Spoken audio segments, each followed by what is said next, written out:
All right, guys. So welcome back again in MUGO Sigma classes, and my name is Piyush. So guys, आज की इस lecture में हम बात करने वाले हैं डिक्शनरी के बारे में. So पाइथन में डिक्शनरी क्या होता है, कैसे यूज़ कर सकते हैं, एंड सबसे मोस्ट इम्पॉर्टेंट जब आप इंटरव्यू में जाते हैं एंड देन इंटरव्यू में आपसे क्वेश्चन पूछा जाता है कि what is dictionary in Python, then आप क्या बोल सकते हैं उनको, क्या किस तरीके का आंसर रिप्लाई कर सकते हैं उनको, जो कि आपके मार्क्स इंक्रीज़ करता है. सो ये सब पॉइंट्स हम देखने वाले हैं. बट बिफोर दैट आपको बता दूं कि प्रीवियस लेक्चर में यहाँ तक के सारे पॉइंट्स क्लियर किए थे, जिसमें हम लोगों ने पढ़ा था व्हाट इज़ डेटा स्ट्रक्चर के टाइप्स क्या होते हैं पाइथन में. हमने पढ़ा था कि बिल्ट इन डेटा स्ट्रक्चर क्या होता है, यूज़र डिफाइंड डेटा स्ट्रक्चर क्या होता है, क्यों ज़रूरत पड़ी ऐसे दो डेटा स्ट्रक्चर की. मोटी मोटी जानकारी हम लोगों ने ली थी. सो अप्रॉक्सली 30 मिनट का वीडियो है, जाके देखो फटाफट कि उस वीडियो में क्या मैंने बताया है. आज की इस लेक्चर में हम बात करने वाले हैं डिक्शनरी के बारे में. सबसे पहले समझते हैं कि डिक्शनरी होता क्या है, फिर मैं बताऊंगा आपको कि किस तरीके से रिप्लाई करना है इंटरव्यूअर को अगर वो आपसे पूछता है कि डिक्शनरी क्या है. Okay, alright guys. तो सबसे पहले अगर मैं लिखता हूँ जैसे for example DIC is equals to and open curly braces and close curly braces, and directly मैं अगर लिखता हूँ प्रिंट DIC, देन आप देख सकते हैं यहाँ पर रिज़ल्ट हमारे पास open and close curly braces का आउटपुट आ चुका है. सो गाइज, इसे बोलते हैं हम डिक्शनरी, और ये जो डिक्शनरी है वो हमारी इस टाइम एम्प्टी डिक्शनरी है. अब अगर डिक्शनरी की हम जब बात करते हैं तो डिक्शनरी में हमेशा की एंड वैल्यू पेयर होते हैं. सो सबसे पहले अगर हम की बात करते हैं, की हमेशा डिक्शनरी में यूनिक होना चाहिए, और अगर यूनिक नहीं है देन उस सिचुएशन में क्या आउटपुट आता है ये मैं आपको बताऊंगा. बट टाइमिंग नो इतना समझिए कि की यूनिक होती है एंड वैल्यू भी यूनिक हो सकती है बट ज़रूरी नहीं होता. सो चलिए स्टार्ट कर दें. तो फॉर एग्जांपल मैंने लिखा यहाँ पर let's say name, and name की वैल्यू जो दी है ये की हो गया, ये नेम हमारा की हो गया, एंड जो हम वैल्यू देंगे लेट्स से मैं लिखता हूँ पीयूष. Okay, alright. सो अब देखिए, अगर मैंने एक डिक्शनरी बनाई जिसमें की हमारा नेम है एंड पीयूष हमारी वैल्यू हो गई, राइट. सो ये हमारा एक एंट्री हो गई हमारे डिक्शनरी के अंदर. ऑलराइट गाइस, सो अगर मैं इसको प्रिंट करता हूँ तो आप देख सकते हैं यहाँ पर नेम एंड पीयूष, यहाँ पर नेम हमारी की है एंड पीयूष हमारी वैल्यू है. ऑलराइट गाइस, अगर गाइस मैं यहाँ पर लेट्स से नेम अगेन लिखता हूँ एज अ की, एंड यहाँ पर अगेन मैं यहाँ पर कोई वैल्यू असाइन करता हूँ लेट्स से वाजपेयी. अब अगर इस सिचुएशन में चूंकि हमारे पास दो सेम नेम की हो चुकी हैं, आप देख सकते हैं, जो कि वैलिड नहीं होता डिक्शनरी के अंदर. सो अगर इस सिचुएशन को अगर हम रन करेंगे तो हमको जो सबसे लास्ट वाला जो की होगा, जो सेम नेम की है, उसमें जो भी वैल्यू होगी वो प्रिंट होगा. रन करते हैं, देन आप देख सकते हैं लास्ट वैल्यू को ही इसने पिक किया है. ऑलराइट गाइज, सो ये डिफरेंस आपने समझ लिया. सो जब भी हम बात करते हैं की एंड वैल्यू की, सो की एंड वैल्यू के बीच में यहाँ पर कोलन होता है, राइट. ओके, सो ये की एंड वैल्यू है, इससे मिलकर हमारे डिक्शनरी की एक एंट्री बनती है. अगर हमें दूसरी एंट्री करनी है देन हम इस तरीके से यहाँ पर लेट्स से मैं की बनाता हूँ last underscore name and then let's say Vajpayee. All right guys, अब अगर मैं इसे प्रिंट करता हूँ देन आप देख सकते हैं यहाँ पर name and the last name आ चुका है. गाइस, अब अगर आप किसी बड़े डेटा स्ट्रक्चर में काम कर रहे हैं एंड वहाँ पर आपके पास ह्यूज अमाउंट ऑफ डेटा है, उस केस में आपके पास मल्टीपल एंट्रीज होंगी एंड मल्टीपल की एंड वैल्यूज़ होंगी. उस सिचुएशन में अगर आपको किसी पर्टिकुलर एंट्री को रीड करना है या एक्सेस करना है, उस सिनेरियो में क्या करेंगे. सो फॉर एग्जांपल मुझे नेम, इस नेम की का डेटा चाहिए, उसकी वैल्यू चाहिए. उसको हम कैसे एक्सेस कर सकते हैं, हमें लिखना है डिक्शनरी, जिसमें भी हमने इसको स्टोर किया है, जिस भी वेरिएबल में स्टोर किया है, हमको लिखना है dictionary, and then square bracket के अंदर उस की को पास करना है. सो की हमारी थी नेम, जस्ट पास कर दीजिए नेम, एंड अगर इसे रन करेंगे तो हमको रिजल्ट में पीयूष मिल जाएगा. ऑल राइट गाइज, अगर मैं यहाँ पर लास्ट नेम लिखता हूँ आप देख सकते हैं गाइस, यहाँ पर मुझे वाजपेयी मिल जाता है, राइट। और राइट गाइस, सो गाइस अगर फॉर एग्जांपल हम एक ऐसी की वैल्यू गेट करना चाहते हैं जो की डिक्शनरी के अंदर है ही नहीं, उस केस पर क्या होगा। तो उस केस पर गाइस हमको एक एरर मिलेगी। तो चलिए देखते हैं कि क्या एरर मिलेगी। सो लेट्स से यहाँ पर मैं फर्स्ट अंडरस्कोर नेम या मैं लेट्स से लोकेशन, अगर मैं लोकेशन को गेट करना चाहता हूँ, इस लोकेशन की वैल्यू को गेट करना चाहता हूँ, इस सिचुएशन में क्या होगा जब वो डिक्शनरी के अंदर है ही नहीं, इस केस पर हमको एरर मिलेगी। लाइक आप देख सकते हैं की एरर, राइट। और राइट गाइज, सो गाइज हम लोगों ने अभी यहाँ बात कर ली कि what is dictionary, alright, and access कैसे करेंगे डिक्शनरी के वैल्यूज़ को, डेटा को, ओके। एंड देन हमने सीख लिया कि हम किस तरीके से डिक्शनरी को एक्सेस करते हैं, डिक्शनरी के एलिमेंट को एक्सेस करते हैं। ऑलराइट गाइस, अब हम सीखने वाले हैं कि हम किसी भी एंट्री को या एलिमेंट को कैसे अपडेट कर सकते हैं। तो सिंपल वर्ड में अगर मैं बोलूँ, how you can update a dictionary by adding new entry. Okay guys, so अगर इस सेंस की हम बात करें कि हमको अब क्या करना है, हमको अपडेट करना है कोई भी एंट्री, तो वो हम कैसे करेंगे। सो ये रहा हमारे पास डिक्शनरी, एंड इसमें अगर हमको फॉर एग्जांपल यहाँ पर नेम की वैल्यू जो है उसे अपडेट करना है, इस सेंस में सिंपल सा हमें काम करना है, हमें लिखना है डिक्शनरी, एंड इसके अंदर जो भी हमारी की है, जिस भी की वैल्यू को अपडेट करना है, लेट्स से मुझे नेम की को अपडेट करना है, तो मैं लिखूँगा name, and then just equal लगा के हमें उसका नेम दे देना है। सो लेट्स से मैं लिखता हूँ Ayush, like this, Ayush, that's it, nothing else guys. अब अगर मैं यहाँ पर नेम पास करता हूँ, आप देखेंगे गाइस मेरे पास आयुष रिजल्ट में आ रहा है, राइट। सो जो कि आप देख सकते हैं गाइस, यहाँ पर नेम की वैल्यू थी पीयूष, इस नेम की वैल्यू थी पीयूष, एंड अब हमने इस नेम की वैल्यू जो चेंज कर दी है उसका नाम है आयुष। तो रिजल्ट, तो आपको आउटपुट में आयुष मिल रहा है, राइट। सो इस तरीके से गाइस हम किसी भी की वैल्यू को अपडेट कर सकते हैं। अब अगर एग्जाम्पल में मुझे लास्ट नेम की अगर वैल्यू को चेंज करना है, तो मैं लास्ट नेम में फॉर एग्जाम्पल शुक्ला अगर मैं चेंज करता हूँ, और अगर पूरी डिक्शनरी को अगर मैं यहाँ पर प्रिंट कराऊँ, तो आप देख सकते हैं गाइस यहाँ पर नेम में पीयूष एंड लास्ट नेम में शुक्ला अपडेट हो चुका है।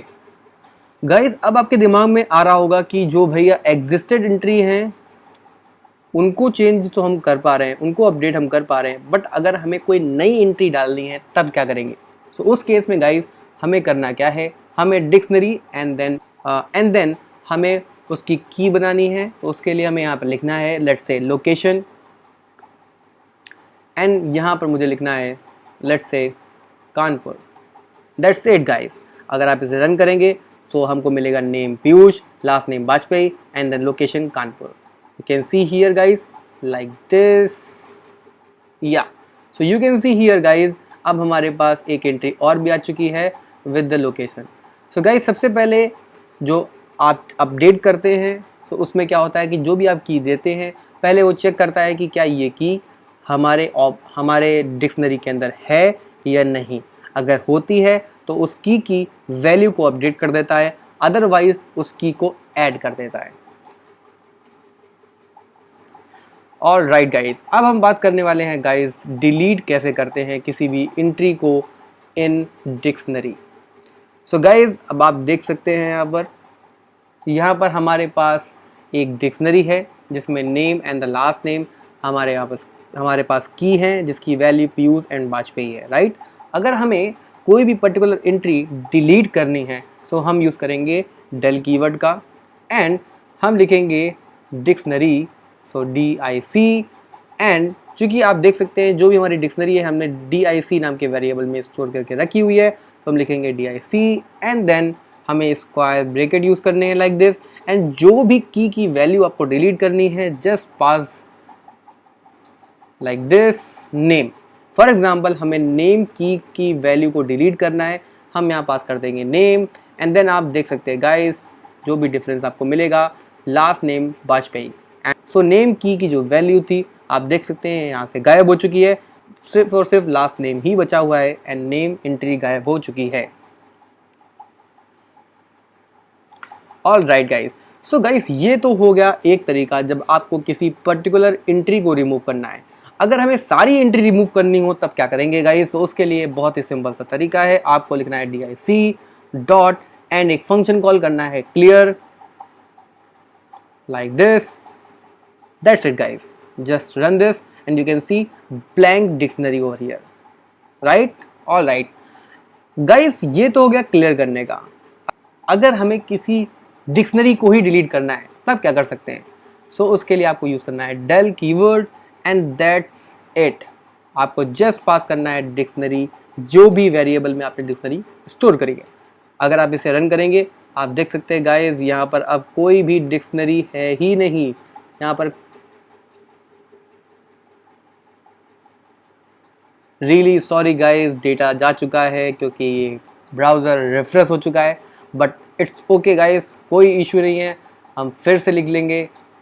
सो tic is equals to, let's say हमारे पास की में नेम था लाइक दिस एंड हमारे पास था last underscore name like this and let's say it was Vajpayee, right? अगर मैं यहाँ पर प्रिंट करूँ dic, सो रिज़ल्ट आपको दिख जाएगा। ओके गाइस, सो यहाँ पर कॉमा देना हम लोग भूल गए थे। ओके कॉमा है, यहाँ पर वैल्यू देना भूल गए, Piyush, right? Okay run this and then you can see this output. अब अगर हम बात कर रहे थे लास्ट टाइम कि अगर किसी पूरी डिक्शनरी को ही डिलीट करना है देन हमें यूज़ करना है del एंड dic। रन करिए एंड आप देख सकते हैं अब यहाँ पर कोई भी डिक्शनरी नहीं है। अगर आप एक काम करें कि इस डिक्शनरी को यहाँ से कॉपी करें एंड इसके पहले भी रख दें एंड इसके बाद भी रख दें, और हम यहाँ पर ऐसे कुछ मैसेज लिख देते हैं प्री लाइक दिस एंड यहाँ पर मैसेज लिखते हैं पोस्ट लाइक दिस। रन करते हैं अगेन। ओके गाइस, सो आप देख सकते हैं प्री में आपका रिजल्ट एज इट इज़ जो भी हमारे डिक्शनरी थी वो आ जाती है, बट पोस्ट में डिक्शनरी ही डिलीट हो चुकी है इसलिए आपको एरर दिखाता है, राइट गाइस? और राइट गाइस, इसके बाद गाइस हम कुछ प्रॉपर्टीज़ पढ़ लेते हैं कि जब भी हम की बात करते हैं डिक्शनरी में, तो मैंने आपको बताया था पहला पॉइंट, मैं 2 पॉइंट यहाँ पर दूंगा जिसमें से पहला पॉइंट मैं आपको बता चुका हूँ कि अगर हम की बात करते हैं तो की डिक्शनरी के अंदर हमेशा यूनिक होना चाहिए। अगर इन केस वो रिपीट भी होता है उस सिनेरियो में, उस केस में जो लास्ट एंट्री होती है उसकी जो वैल्यू होती है वो आपको मिलती है अगर आप उसे प्रिंट करते हैं, उसे एक्सेस करते हैं। सो गाइस सेकंड पॉइंट यहाँ पर बहुत इंपॉर्टेंट है। सो की जो होनी चाहिए हमेशा इम्यूटेबल होनी चाहिए। इसका मतलब ये होता है गाइस कि आप स्ट्रिंग नहीं यूज़ कर सकते की में, कोई भी आप नंबर यूज़ नहीं कर सकते, टपल यूज़ नहीं कर सकते। सो डिक्शनरी में जो की होना चाहिए वो हमेशा इम्यूटेबल होना चाहिए। सो गाइस मैं कुछ एग्जांपल आपको देता हूँ कि कैसा नहीं अलाउ है की। So for example let's say यहाँ पर डिक्शनरी आप देख ही रहे हैं यहाँ पर। सो अगर मैं डिक्शनरी में यहाँ पर कुछ लिस्ट बना देता हूँ लाइक दिस, लिस्ट बना देता हूँ एंड यस लाइक दिस। अगर मैं कुछ इस तरीके से यहाँ पर अगर मैं कुछ इस तरीके से डिक्शनरी के अंदर यहाँ पर की बनाता हूँ जो कि आप देख सकते हैं यहाँ पर की है हमारी। अगर मैं इसको रन करता हूँ देन यहाँ पर एरर मिलेगी, लिस्ट में की इस तरीके से आप नहीं बना सकते। हमेशा जो की होनी चाहिए वो होनी चाहिए इम्यूटेबल। सो गाइस सबसे मोस्ट इंपॉर्टेंट बात करने वाले हैं कि अगर आपसे क्वेश्चन पूछा जाता है इंटरव्यू के दौरान कि what is dictionary, please explain us. So उस सिनेरियो में गाइस आपको नॉर्मल सा आंसर देना है। वैसे मैंने आपको बहुत सारे पॉइंट्स बता दिए हैं, सारे पॉइंट्स भी अगर आप एक्सप्लेन करेंगे देन वो इम्प्रेस हो जाएगा, इंटरव्यूअर इम्प्रेस हो जाएगा। बट फिर भी अगर आप सुनना चाहते हैं कि किस तरीके से उत्तर देना है, सो आप दे सकते हैं कि in dictionary each key is separated from its value by a colon, the item are represented by the commas and the whole thing is enclosed in curly braces. Sir, if we are talking about the empty string, then without any item is written with just two curly braces like this, you can say this is empty dictionary. Sir, in order to access the dictionary, we have to use keys, and in order to delete any of item, any of entries, we can use that key and using del keyword. Also sir, we can clear our dictionary using clear function. If we want to delete a whole dictionary, we can use again del keyword, and then we can just pass that variable where we are storing our dictionary. And sir, we have some of the property of dictionary, like more than one entry per key not allowed, which means no duplicate key allowed. If in the situation, if duplicate key are there in the dictionary, then you will get the value of last entry of that key. And sir, keys should be immutable, which means that you cannot use string, numbers, tuples. That's it guys. So आपको सिर्फ इतना सा answer देना है, इतना answer enough होता है। तो अगर आप इंटरव्यू के दौरान अगर आप ये आंसर देते हैं, देन इंटरव्यूअर डेफिनेटली आपसे इम्प्रेस हो जाएगा, क्योंकि बहुत सारी चीज़ें आपने इसमें इंक्लूड कर दी है।